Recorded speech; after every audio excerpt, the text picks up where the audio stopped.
Hi hello ಎಲ್ರಿಗೂ ನಮಸ್ಕಾರ. Welcome back to my channel. ಎಲ್ಲರೂ ಹೇಗಿದ್ದೀರಾ? ನಾನು ಚೆನ್ನಾಗಿದ್ದೀನಿ. ಹಾಗೆ ಯಾರೆಲ್ಲ ನಮ್ಮ ಚಾನಲ್ನ ಹೊಸ್ದಾಗಿ ನೋಡ್ತಾ ಇದ್ದೀರಾ, ಪ್ಲೀಸ್ ಸಬ್ಸ್ಕ್ರೈಬ್ ಮಾಡ್ಕೊಂಡು ನೋಡಿ. ವಿಡಿಯೋ ಇಷ್ಟ ಆಯಿತು ಅಂದರೆ ಲೈಕ್ ಮಾಡಿ, ಕಮೆಂಟ್ ಮಾಡಿ, ಶೇರ್ ಮಾಡಿ. ಇದು ಶುಕ್ರವಾರ ಸಂಜೆ ಪೂಜೆನ ಮಾಡ್ತಾ ಇದ್ದಾಳೆ ಮಗಳು. ನಾನು ಆಫೀಸಿಂದ ಬಂದೆ, ಪೂಜೆ ಮಾಡ್ತಾಯಿದ್ಲು, ಹಾಗಾಗಿ ಮಂಗಳಾರತಿನ ಕೊಟ್ಟಳು. ನಾನು ಕೂಡ ತೊಗೊಂಡೆ. ಹಾಗೆ ಒಂದು ವಿಡಿಯೋ ಕ್ಲಿಪ್ನ ತೊಗೊಂಡೆ. ಯಾಕಂದರೆ ಸ್ನಾನ ಮಾಡಿ ಮನೆಯೆಲ್ಲ ಕ್ಲೀನ್ ಮಾಡಿ ಸಂಜೆ ಪೂಜೆ ಮಾಡಿದ್ರಿಂದ ನೋಡೋಣ ಅಂತ ಹೇಳ್ಬಿಟ್ಟು ಹಂಗೆ ಒಂದು ವಿಡಿಯೋ ಕ್ಲಿಪ್ನ ತೊಗೊಂಡೆ. ಹಾಗೆ ಈ ಥರ ಆಚೆಯಿಂದ ಬಂದಾಗ ಮನೇಲಿ ಪೂಜೆ ಮಾಡ್ತಾಯಿದ್ರೆ ಒಂದು ಪಾಸಿಟಿವ್ ವೈಬ್ಸ್ ಅಂತಲೇ ಹೇಳ್ಬೋದು. ಪಾಸಿಟಿವ್ ಎನರ್ಜಿ ಬಂದಂಗೆ ಅನಿಸುತ್ತೆ ನಮಗೆ. ಸೊ ಹಾಗಾಗಿ ಒಂದು ವಿಡಿಯೋ ಕ್ಲಿಪ್ನ ತೊಗೊಂಡೆ. ಹಾಗೆ ನೈಟು ಊಟಕ್ಕೆ ಅಡುಗೆ ಸಾಂಬಾರು ಮತ್ತು ಅನ್ನ, ಮುದ್ದೆ, ಇದಿಷ್ಟೇ ನೈಟ್ ಟೈಮ್ ಊಟ.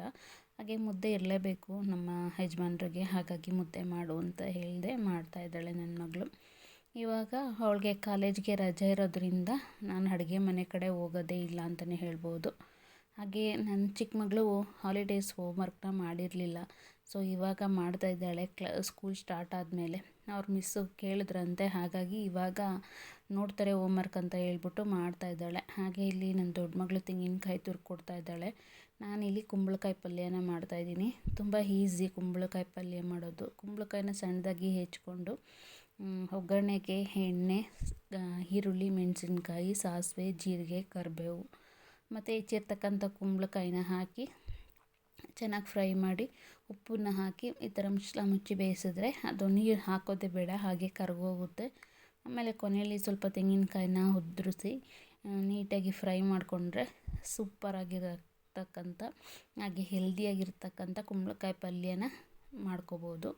ಹಾಗೆ ಕುಂಬಳಕಾಯಿ ನಮ್ಮ ಬಾಡಿ ಹೀಟಾಗಿದ್ದರೆ ಇದು ತಂಪು ಮಾಡೋದಕ್ಕೆ ತುಂಬ ಒಳ್ಳೆಯದು.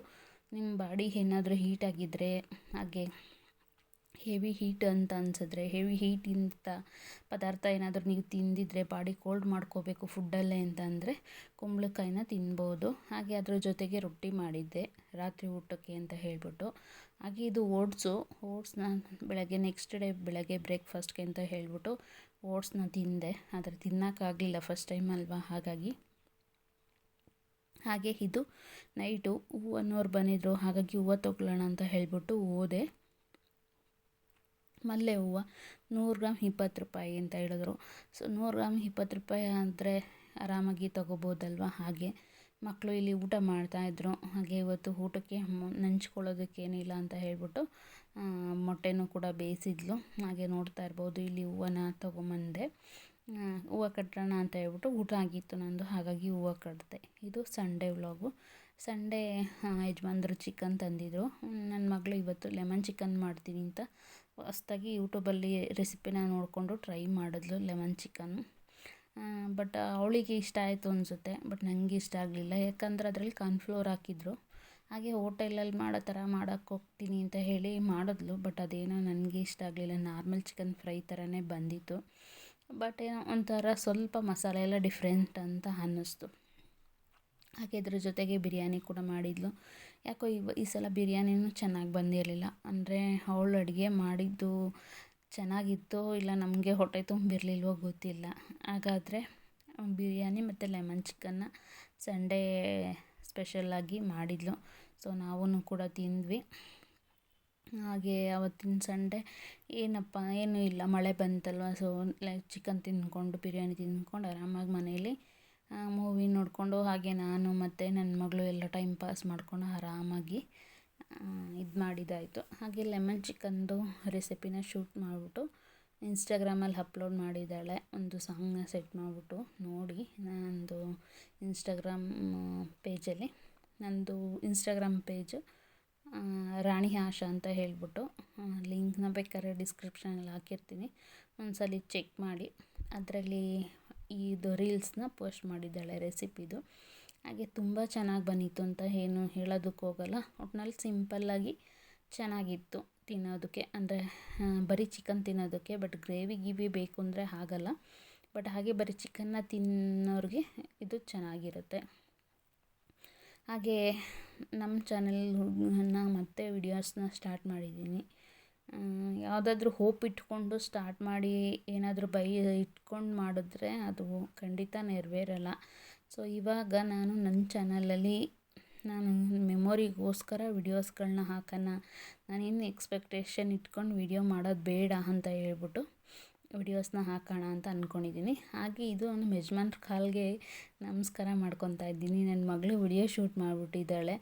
ಹಾಗೆ ಒಂದು ಒದೆ ಕೊಡ್ತಾ ಇದ್ದೀನಿ ಅವ್ರಿಗೆ. ಏನಕ್ಕಪ್ಪ ಅಂತಂದರೆ ನಮಸ್ಕಾರ ಮಾಡ್ಕೊಳಕ್ಕೆ ಹೋದರೆ ಬೇಡ ಬೇಡ ಅಂತಿದ್ರು.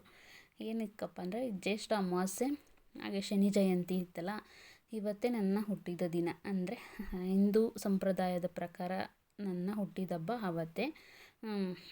ಹಾಗಾಗಿ ಯಜಮಾನ್ರ ಕಾಲಿಗೆ ಬಿದ್ದು ನಮಸ್ಕಾರ ಮಾಡ್ಕೊತಾ ಇದ್ದೆ. ಹಾಗೆ ಆವತ್ತೇ ಊರಿಗೂ ಕೂಡ ಹೋಗಿದ್ದೆ. ಏನಕ್ಕಪ್ಪ ಅಂತಂದರೆ ಇದು ನಮ್ಮ ಜಮೀನು ನೋಡ್ತಾ ಇರ್ಬೋದು, ಇಲ್ಲಿ ತೆಂಗಿನ ಸಸಿ ಹಾಕೋಣ ಅಂತ ಹೇಳ್ಬಿಟ್ಟು ಹೋಗಿದ್ವಿ. ಅಂದರೆ ಊರಲ್ಲಿ ಹಾಕ್ತವ್ರೆ, ನಾವು ಮನೆಯವರಲ್ವಾ, ಹಾಗಾಗಿ ಪೂಜೆ ಮಾಡೋದಕ್ಕೆ ಅಂತ ಹೇಳ್ಬಿಟ್ಟು ಹೋಗಿದ್ವಿ. ಅಂದರೆ ನಮ್ಮ ಯಜಮಾನ್ರ ಜಮೀನಲ್ಲಿ ನಮ್ಮ ಅಪ್ಪ ಅವರು ಹಾಕ್ತಾಯಿದ್ದಾರೆ. ನಮ್ಮ ಅಪ್ಪ ಮತ್ತು ನನ್ನ ತಮ್ಮ ಅವರೇ ಜಮೀನನ್ನ ನೋಡ್ಕೊತಾ ಇರೋದು. ಹಾಗೆ ನಮ್ಮ ಅಪ್ಪ ಅವ್ರ ಬೋರಿಂದನೇ ನೀರನ್ನ ಕೂಡ ಇಲ್ಲಿಗೆ ಪೈಪ್ ಹಾಕಿ ಹತ್ಕೊಂಡಿದ್ದೀವಿ. ಹತ್ಕೊಂಡು ಸೊಸಿಗೆ ಕಟ್ಟಿದ್ದೀವಿ. 1.5 ಎಕರೆ ಒಂದೇ ಕಡೆ ಇದೆ ಫ್ಲ್ಯಾಟು ನಮ್ಮದು. ಅದರಲ್ಲಿ ಇವಾಗ ಸ್ವಲ್ಪ ಜಮೀನಿಗೆ ತೆಂಗಿನ ಸಸಿನ ಹಾಕಿದ್ದೀವಿ. ಒಟ್ಟು 63 ಸಸಿ ಹಾಕಿದ್ದೀವಿ. ಇನ್ನು ಅರ್ಧ ಕಡೆ ಜಾಗ ಬಿಟ್ಕೊಂಡಿದ್ದೀವಿ, ಆ ಕಡೆ ಅಡಿಕೆ ಸಸಿ ಹಾಕಬೇಕು ಅಂತ ಹೇಳ್ಬಿಟ್ಟು. ನಮ್ಮೂರ ಕಡೆ ಇವಾಗ ಯಾರು ನೋಡಿದ್ರು ತೆಂಗು ಅಡಿಕೆನೇ ಹಾಕ್ತಾ ಇರೋದು.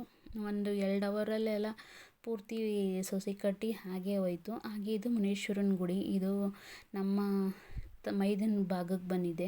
ಇದು ಹೊಸ್ದಾಗಿ ಮಾಡಿದ್ದಾರೆ. ಅವ್ರಿಗೇನೋ ಪ್ರಾಬ್ಲಮ್ ಇತ್ತು ಅಂತ ಹೇಳ್ಬಿಟ್ಟು ಎಲ್ಲೆಲ್ಲೋ ಹೋಗಿ ಶಾಸ್ತ್ರ ಕೇಳಿದಾಗ ಮುನಿಯಪ್ಪಂದು ಅಂತ ಹುಡ್ತಂತೆ.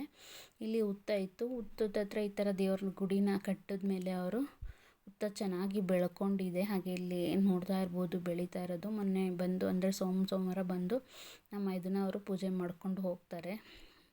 ಹಾಗೆ ನಾನು ಬಂದಿದ್ನಲ್ಲ, ಅಮ್ಮ ಹೇಳಿದ್ರು ಸೊಸಿ ಕಟ್ತಾ ಇದ್ದೀರಾ, ಹಾಗಾಗಿ ನಿಮ್ಮ ದೇವರಿಗೂ ಪೂಜೆ ಮಾಡಿ ಮುನಿಯಪ್ಪಂಗೂ ಅಂತ.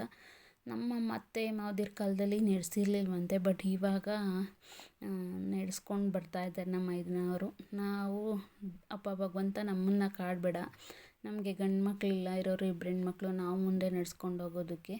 ಹಾಗಾಗಿ ನಾವು ಇರೋಷ್ಟು ದಿವಸ ನಿಮಗೆ ಕಡ್ಡಿ ಕರ್ಪೂರ ಹಚ್ಚಿ ದೀಪ ಧೂಪ ತೋರಿಸ್ತೀವಿ ಅಂತ ಹೇಳಿದೆ.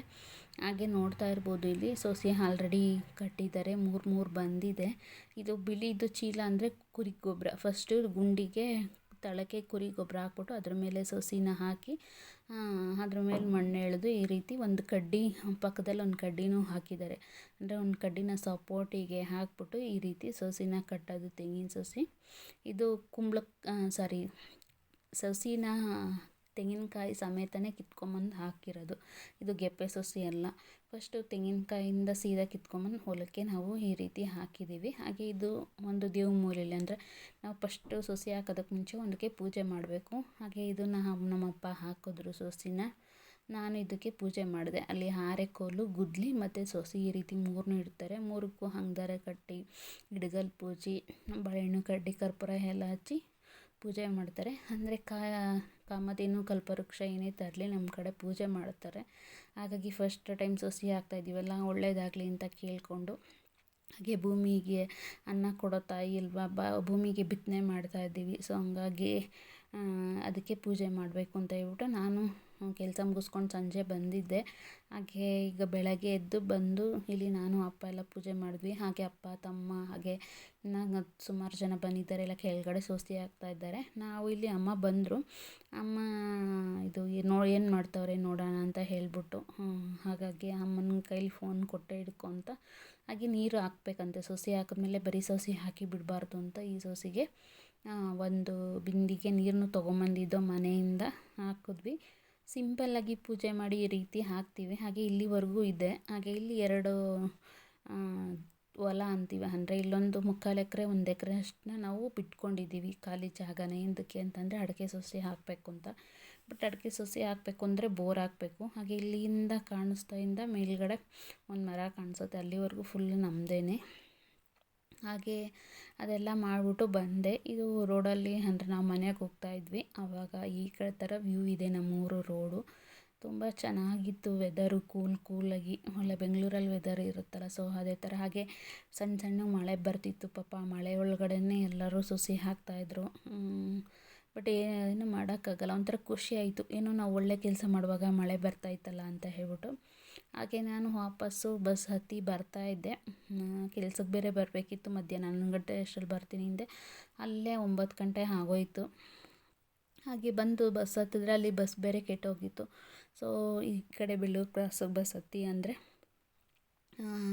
ಮೈಸೂರು ಬಸ್ ಹತ್ಬಿಟ್ಟು ಬೆಳ್ಳೂರು ಕ್ರಾಸಿಗೆ ಬಂದ್ಬಿಟ್ಟು ಅಲ್ಲಿಂದ ಈ ಕಡೆ ಬೆಂಗಳೂರು ಬಸ್ ಹತ್ತೋಣ ಅಂತ ಬಂದರೆ ಅವರು ಚುಂಚನಗಿರಿಲಿ ಟಿಫನ್ಗೆ ಹಾಕ್ಕೊಂಡ್ರು. ಆಮೇಲೆ ಸರಿ ಅಂತ ಹೇಳ್ಬಿಟ್ಟು ಅಲ್ಲಿ ಒಂದು 1/4 ಗಂಟೆ ಟೈಮ್ ವೇಸ್ಟ್ ಆಯಿತು, ಅರ್ಧ ಗಂಟೆ 1/4 ಗಂಟೆ. ಮತ್ತು ಅಲ್ಲಿಂದ ಬೆಳ್ಳೂರು ಕ್ರಾಸಿಗೆ ಬಂದ್ವಿ. ಅಲ್ಲಿ ನಾಗಮಂಗಲ ಗಾಡಿ ಬಂತು, ಅದು ಹೋಗಿ ಯಡಿಯೂರಲ್ಲಿ ಟಿಫನಿಗೆ ಅಲ್ಲೊಂದು 1/4 ಗಂಟೆ ಹಾಕೊಂಡ್ರು. ಹಿಂಗೆ ಅರ್ಧ ಗಂಟೆ. ಹಾಗೆ ನಮ್ಮೂರು ಬಸ್ಸು ಕೆಟ್ಟೋಗಿಲ್ಲ ಅಂದಿದ್ರೆ ನಮ್ಮೂರಿಂದ ಸೀದಾ ಯಡಿಯೂರು ಕುಣಿಗಲ್ ಹಂಗೆ ಹೋಗಿದ್ದಿದ್ರೆ ಇನ್ನು ಬೇಗ ಬರ್ತಾಯಿದ್ದೆ ಆಫೀಸಿಗೆ. ಬಟ್ ತುಂಬ ಲೇಟಾಗೋಯಿತು, ಬರೋ ಅಷ್ಟರಲ್ಲಿ 1 ಗಂಟೆ ಮೇಲೆ ಆಗೋಗಿತ್ತು.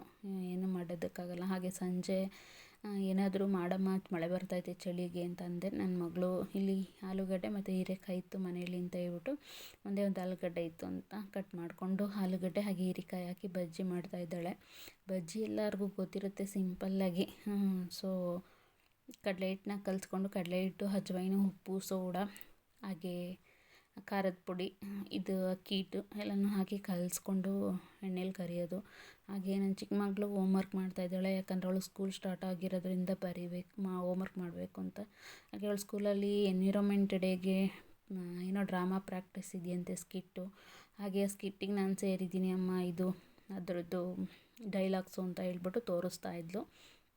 ನಾವು ಏನೇ ಹೊರಗಡೆ ಸ್ಟ್ರೆಸ್ ಇದ್ರೂ ಮಕ್ಕಳ ಜೊತೆ ಸ್ವಲ್ಪ ಹೊತ್ತು ಮಾತಾಡಬೇಕು, ಏನು ನಡೀತು ಏನು ಬಿಡ್ತು ಅಂತ ಕೇಳಬೇಕು. ಆವಾಗಲೇ ಮಕ್ಳಿಗೂ ಒಂಥರ ತಂದೆ ತಾಯಿಗೂ ಬಾಂಡಿಂಗ್ ಇರುತ್ತೆ.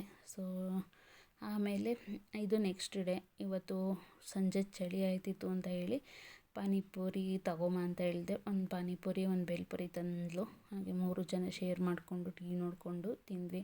ಹಾಗೆ ನಾನು ಕೂಡ ಮೆಹಂದಿ ಹಚ್ಚಿಸ್ಕೊಂಡಿದ್ದೆ ತಲೆಗೆ. ತುಂಬ ದಿವಸ ಆಗಿತ್ತು, ವೈಟ್ ಹೇರ್ಸ್ ಜಾಸ್ತಿ ಆಗಿತ್ತು. ಸಂಡೇ ಹಚ್ಚೋಕ್ಕಾಗ್ತಾ ಇರಲಿಲ್ಲ. ಸೊ ಇವತ್ತು ಹಚ್ಕೊಳ್ಳೋಣ ಅಂತ ಹೇಳ್ಬಿಟ್ಟು ಹಚ್ಕೊಂಡಿದ್ದೆ. ಹಚ್ಕೊಂಡು ಗೋಬಿ ಎಲ್ಲ ತಿಂದ್ಕೊಂಡು ಆಮೇಲೆ ಅಡುಗೆ ಮಸಪ್ಪೆಲ್ಲ ಮಾಡಿ ಊಟ ಮಾಡ್ಕೊಂಡ್ವಿ. ಇದು ಆಗಿತ್ತು ಇವತ್ತಿನ ವ್ಲಾಗು. ವಿಡಿಯೋ ಇಷ್ಟ ಆಯಿತು ಅಂತಂದರೆ ಲೈಕ್ ಮಾಡಿ, ಕಮೆಂಟ್ ಮಾಡಿ, ಶೇರ್ ಮಾಡಿ. ಹಾಗೆ ನಮ್ಮ ವಿಡಿಯೋಸ್ ಲಿಂಕ್ನ ನಿಮ್ಮ ಫ್ಯಾಮಿಲಿ ಫ್ರೆಂಡ್ಸಿಗೆ ಶೇರ್ ಮಾಡಿ, ಇಲ್ಲಿ ಸಬ್ಸ್ಕ್ರೈಬ್ ಮಾಡ್ಕೊಳ್ಳೋದಕ್ಕೆ ಹೇಳಿ. ಹಾಗೆ ಸಪೋರ್ಟ್ ಮಾಡಿ. ನಾನು ಅಂತೂ ಫುಲ್ಲು ವೆಯ್ಟ್ ಗೇನ್ ಆಗಿಬಿಟ್ಟಿದ್ದೀನಿ, ಅದೇ ನೋಡ್ಕೊತಾ ಇದ್ದೀನಿ, ದಪ್ಪ ಆಗಿಬಿಟ್ಟಿದ್ದೀನಿ ಎಲ್ಲ ಅಂತ ಹೇಳ್ಬಿಟ್ಟು. ಸೊ ಪ್ಲೀಸ್ ಸಬ್ಸ್ಕ್ರೈಬ್ ಮಾಡ್ಕೊಳ್ಳಿ. ಹಾಗೆ ಮನೇಲಿ ಮಾಡಿದ ಪನ್ನೀರ್ ಯಾವ ರೀತಿ ಮಾಡಿದ್ವಿ ಅಂತ ತೋರಿಸ್ತಿಲ್ಲ, ಬಟ್ ತುಂಬ ಸಾಫ್ಟಾಗಿ ಪನ್ನೀರ್ ಬಂದಿತ್ತು. ಪನ್ನೀರಿಂದ ಏನಾದರೂ ರೆಸಿಪಿ ಮಾಡಿದಾಗ ಖಂಡಿತ ಪನ್ನೀರ್ ರೆಸಿಪಿನ ತೋರಿಸ್ತೀವಿ. ಇದು 1/2 ಲೀಟ್ರ್ ಹಾಲಲ್ಲಿ ಮಾಡಿರೋದು ಫ್ರೆಶ್ ಪನ್ನೀರು. ಹಾಗೆ ತುಂಬ ಸಾಫ್ಟಾಗಿ ಬಂದಿರುತ್ತೆ. ಮನೇಲೇ ಪನ್ನೀರನ್ನ ಮಾಡ್ಕೋಬೋದು. ಈಗ ಹೊರಗಡೆ ಪನ್ನೀರು ಏನೇನೋ ಇರುತ್ತೆ ಅಂತೆಲ್ಲ ಹೇಳ್ತಾರಲ್ಲ, ಅದಕ್ಕೆ ಭಯ ಆಗ್ಬಿಟ್ಟು ಮನೇಲೇ ಹಾಲು ತರಿಸ್ಬಿಟ್ಟು ಪನ್ನೀರ್ ಮಾಡಿರೋದು ನೋಡ್ತಾ ಇರ್ಬೋದು. ಕರ್ಚೀಫಲ್ಲಿ ಹಾಕಿ ಕಟ್ಟಿದ್ವಿ. ವೈಟ್ ಬಟ್ಟೆಲಿ ಹಾಕ್ತಾರೆ, ಬಟ್ ನಾವು ಕರ್ಚೀಫಲ್ಲೇ ಹಾಕಿದ್ವಿ. ಅದು ನೀರು.